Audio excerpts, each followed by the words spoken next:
Hi, my name's Emily Du Bois, and I recently recorded a video describing the experiences of what happened to me in Oklahoma City in the year 2016 from February till November. I was sexually and humanly trafficked by Marcus Franklin, Kelly Jenkins, Jermaine Spencer. The Oklahoma City Police Force knew about it, were willing participants, and so was a company called Devon Oil. I shared my experiences because I have not found any justice for what happened to me. And I've been getting phone calls lately from Marcus Franklin, from Oklahoma City, walking around free, taunting the fact that justice may never come to me. And I find that unbearable. And I am not going to live or rest or find any sort of peace until that man loses his freedom the way I've lost mine. I've lost my reputation, my friends, my family, and I'm not going to stop until I get those things back. And it's sad because you think that those people, especially the people that I knew, especially my immediate circle, would be those that were closest to me, that were those that would believe me. But the story is so unbelievable and so unheard of that it's hard to take it for what it's worth. But it isn't a story. It's a true and actual account of what happened to me in Oklahoma City. I was raped, sodomized, pregnant, and had a miscarriage because of the forcible rape of Marcus Franklin of Oklahoma City, originally from Lawton, Oklahoma.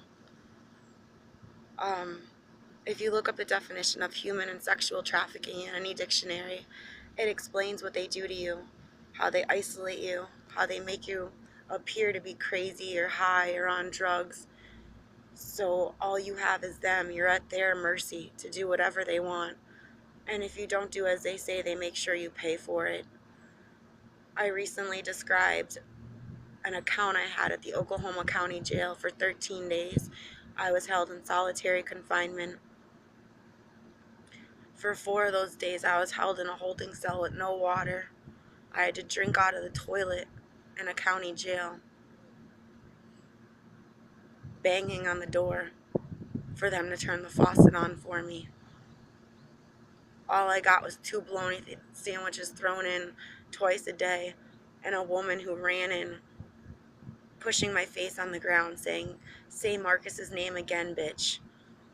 When I was banging on the door saying, "Marcus, I'll do anything for you. Please just give me some water. Please give me some water. Please get me out of here and give me some water."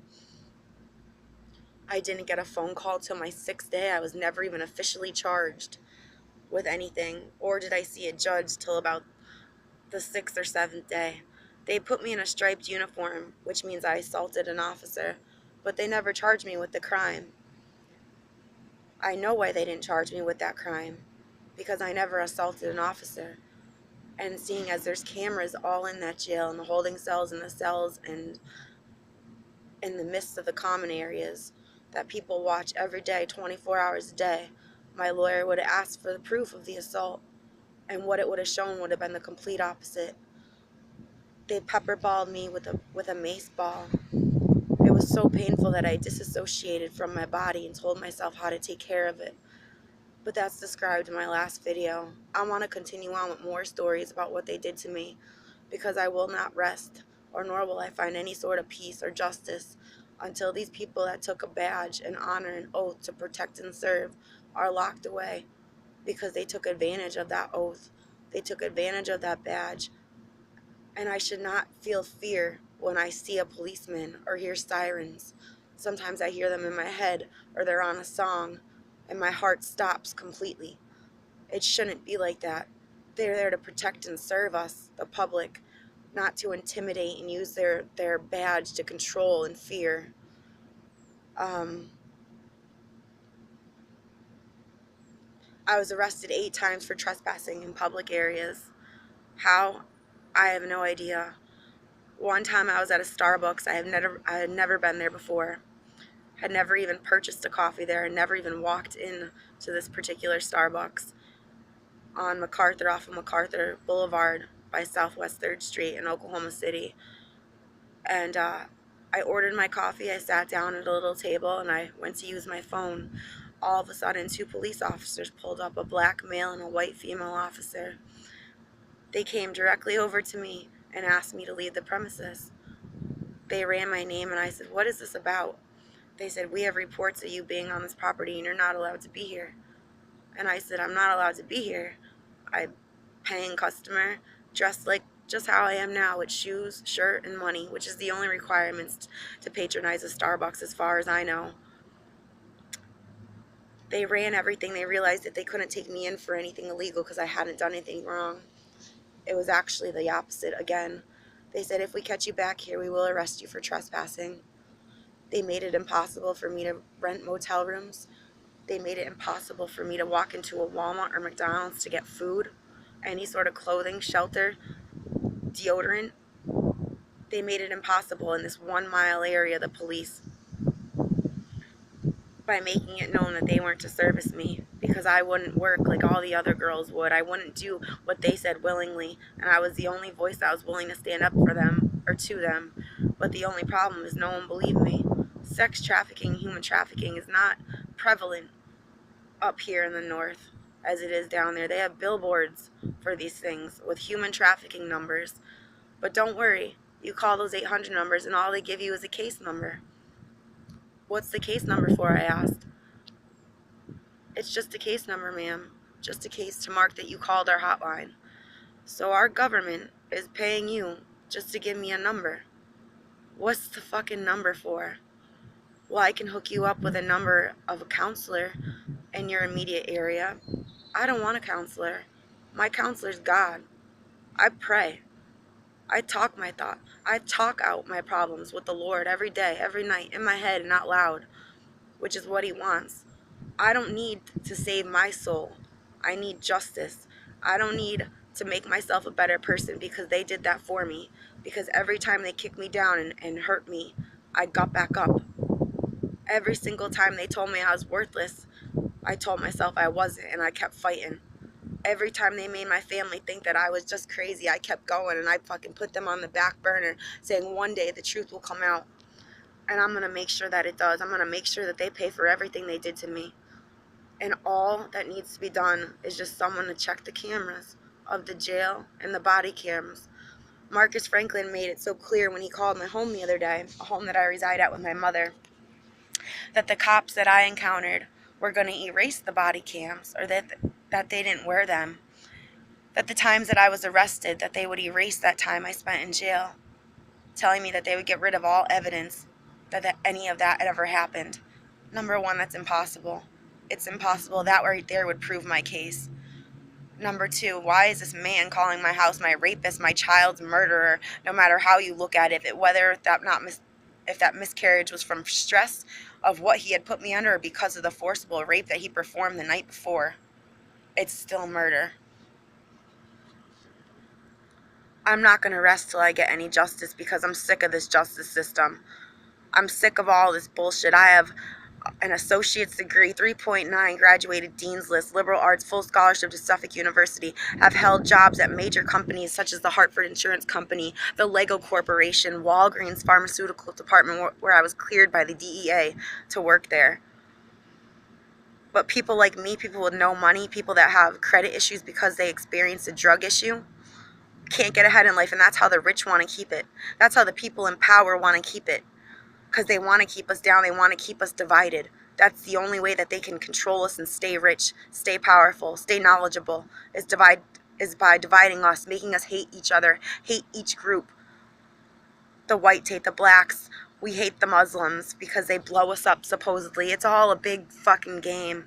Everyone's a person. Everyone's a human being. We all have rights. But we're all soldiers. We're all little soldiers. Nobody freaking works on their soul anymore. What do you die with? People are dying and they're not leaving anything behind except worthless paper dollars, if even that, or a load of debt for their family to take on because they couldn't get ahead in this world. It's a revolving door for all of us or any of this like me. Those pharmaceuticals knew what they were doing when they released those Oxycontins onto the street. They knew the billions and billions of dollars they would make off of the sale of narcotics, heroin alone, and from the the repercussions of medical treatment for addiction from OxyContin themselves. They knew exactly what they were doing with the release of Oxycontins, methadone, Suboxone, people being on mass health, the repercussions of all the money we would have to pay for probation fees, for lawyer fees, for victim witness fees. And then when we get out of jail, we can't get a job because we have a possession on our record or an intent to distribute. Well, until you catch me distributing, how do you know that I wasn't planning on using those drugs for my personal use? What's next? Thought police? Or we thought you might use, so we're going to arrest you with the intent to thinking about using. What is next for real? The intent. What is my intent? My intent is just to be a better person, to live my life, to have a clean, fresh start. But you can't do that without money or power or who you know these days. It's impossible. And I'm not going to rest until I can change the system somehow. And I'm no one. I'm a 35-year-old little white girl with no political standing. And I believe in what's right.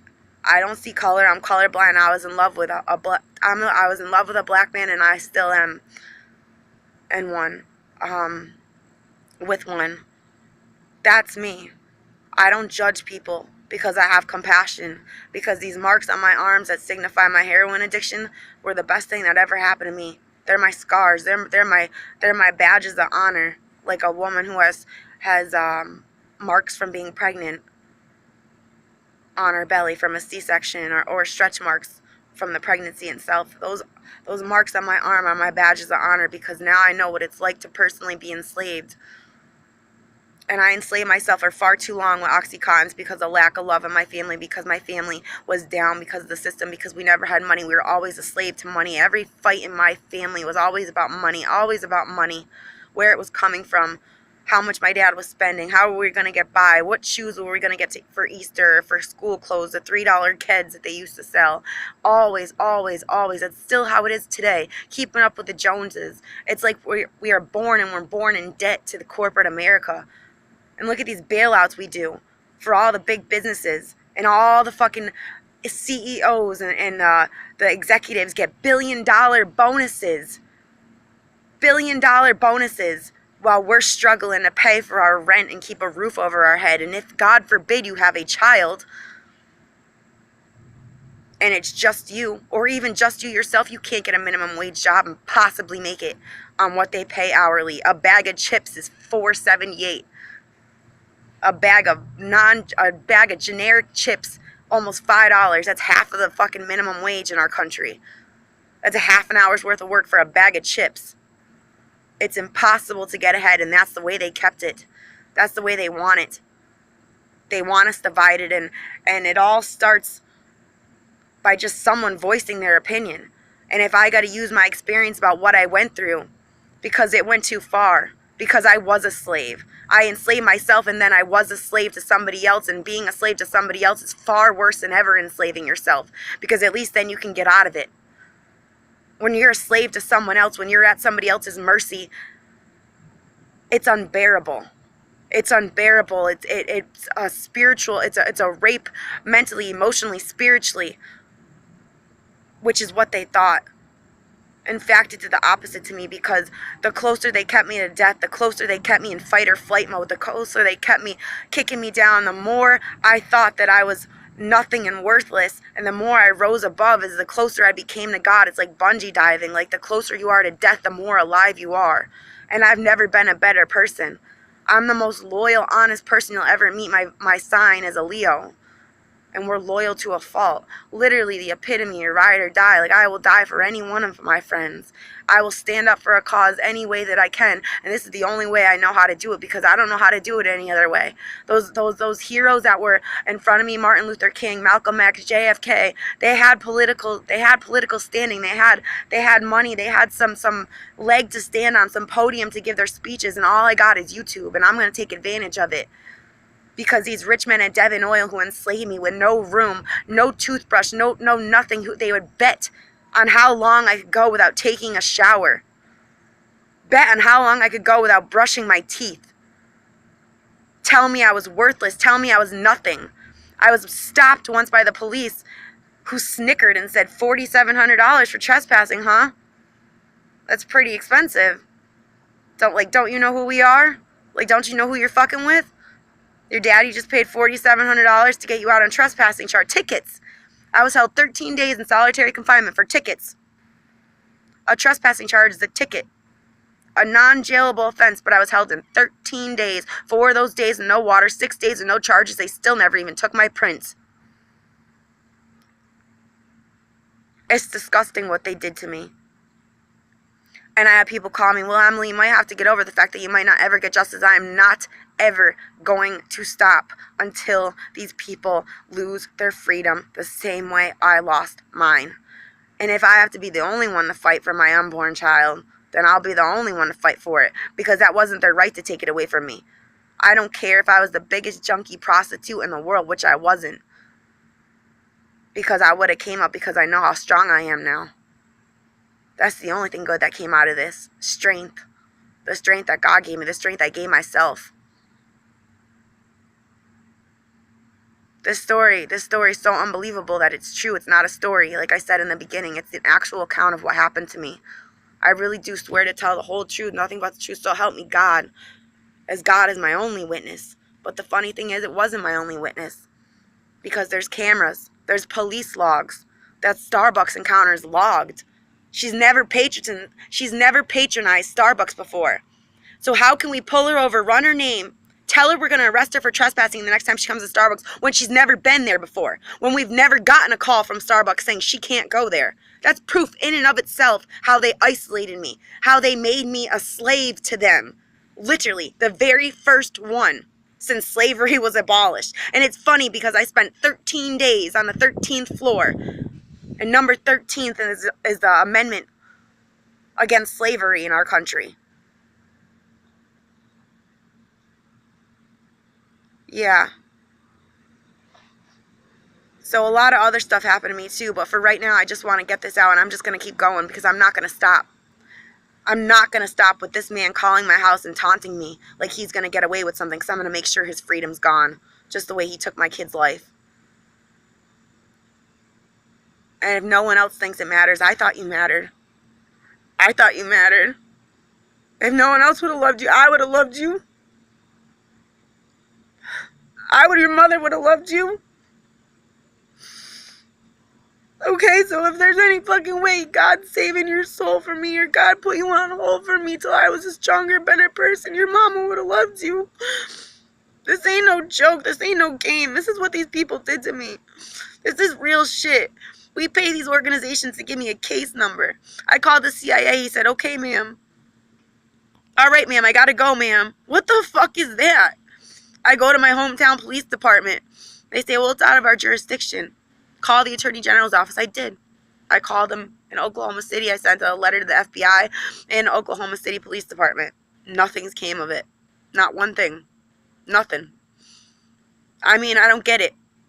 When they want to arrest me for a $5 bag of dope that I'm doing because I can't get over the fact of the trauma that I went through, or to the point where I went through so much trauma that I feel artificial. My heart feels artificial, like no one should be going through what I went through. No one's ever been through what I went through. Like just a complete and utter prisoner at the mercy of rich people who would bet on how far I could go without showering. Or one time my arm was almost broken by a man, and they would bet on what position I would keep it. I mean, in what position, like baseball noises. I swear to God, I saw it all. I saw it all on text. I heard it all. And everything can be proven and verified by simple technology. And not one person is willing to fight for me. Why don't you think about that, Devin Oil, the Oklahoma City Police Department? I had one female officer say, Emily, just go home. Just go home. Like, that's it? You know what your police officers are doing. You say, just go home. Why don't you fight? What'd you take that oath for? What'd you take that badge for? To just be part of the masses? To just be bandwagon? To just let this shit go on and not do nothing? Why don't you be a hero?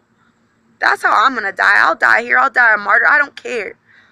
But if I die for anything, it's going to be for me and for my child that was murdered, that didn't have a chance in the world.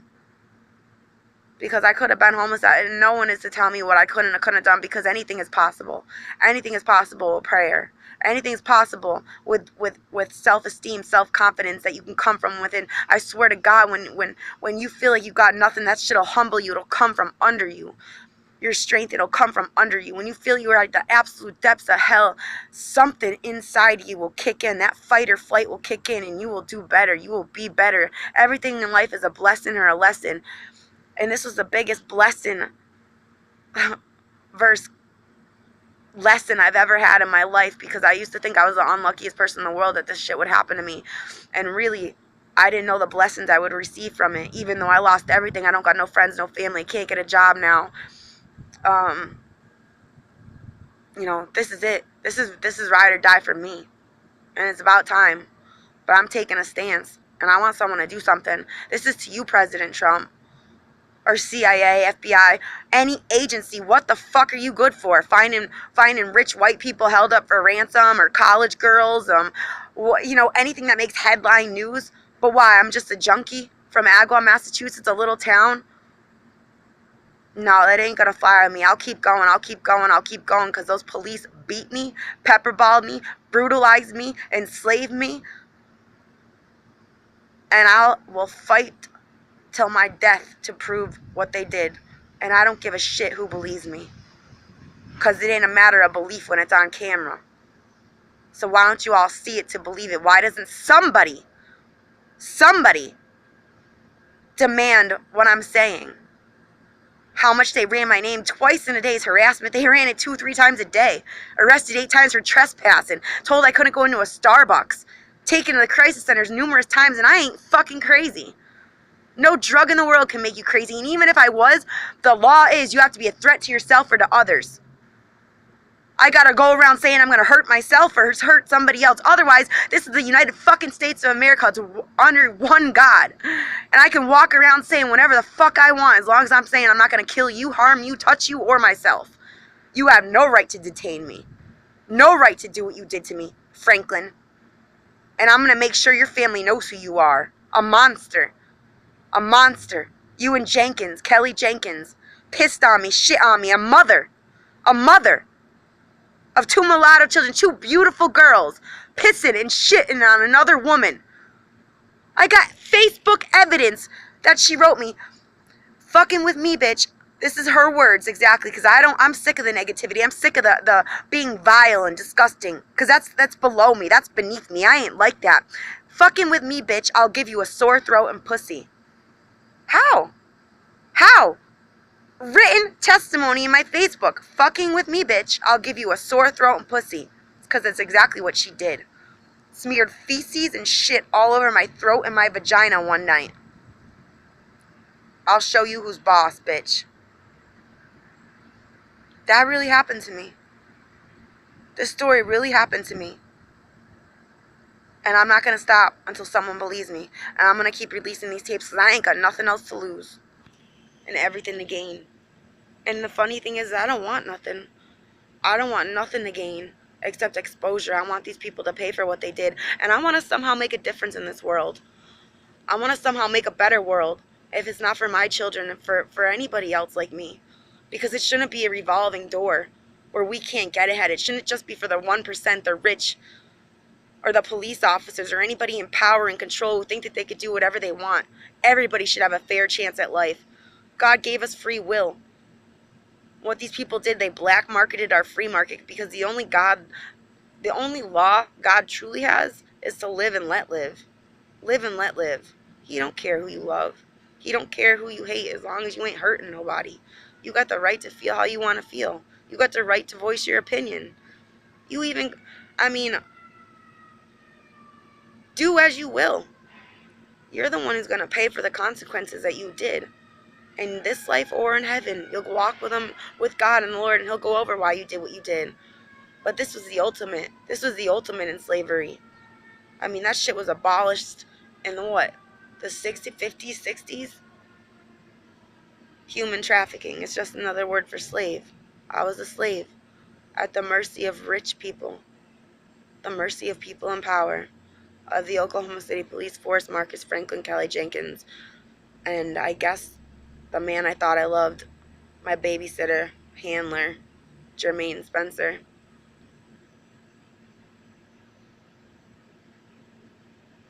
It sucks because I did love him. I know that hurt people. And I know, in his heart, he's a good person. I don't know whether or not he was paid, but I know he had a bank account with over $600 whether he had no job.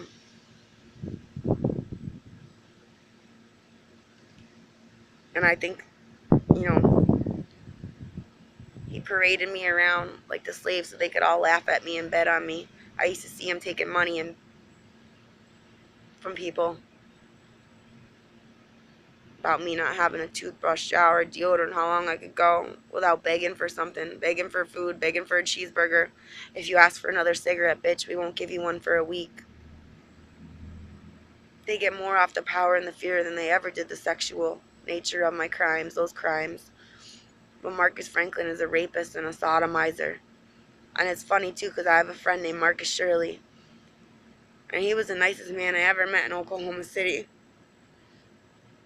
And they charged him with the same crimes. It's funny.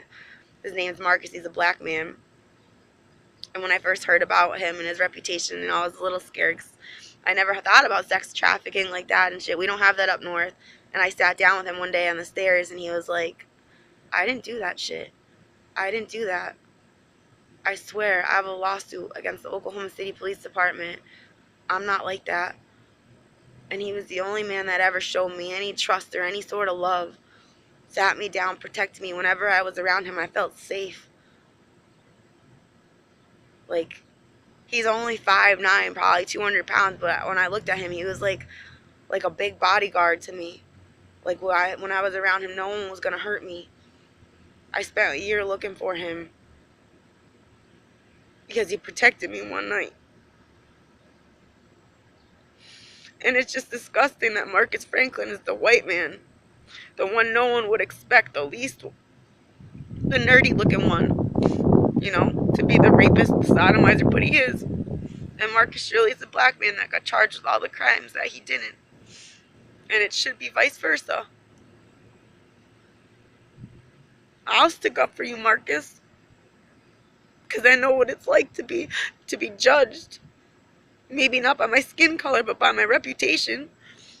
And I can only imagine how your family, especially your eldest daughter, felt when she saw those charges.